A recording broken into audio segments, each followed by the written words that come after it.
that there is sort of a particular geographical sense, do you? And I know you do this all over the country, all over the world, advising here. Is that a fair characterization, or is that sort of a misconception? You have to put every case and the players that animate that case within any given particular context. Believe me, trying a case in Los Angeles County is different than trying a case in San Diego County or Butte County in California or in Brooklyn.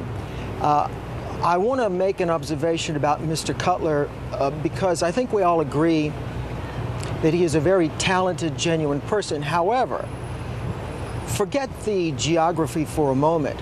I think if Mr. Cutler were cross-examining one of Tony Soprano's capos, as opposed to a petite blonde by the name of Diane Ogden, who was a personal assistant to a man whom she is alleging put a gun in her face, I think that the effect would have been different.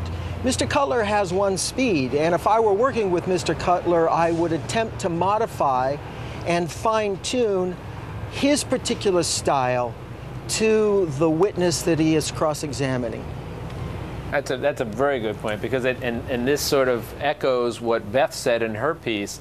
And you know, I've been involved in a lot of trials, a couple dozen murder trials, and if I was in a case where I needed a lawyer to cross-examine a mob guy who was rolling over on another alleged mob guy, you know what, Bruce Cutler's at the very top of my list, because he's the guy that can handle these guys. Good observation. We got a lot more to talk about here, and Sonny and Jeffrey and also Dr. Napoleon are going to stay on with us. Of course, so is Beth Karras as we continue our looking back inside of the courtroom. Now we're going to step aside for a few moments, but we do have a whole lot more that you're going to want to stay around for, so don't go away.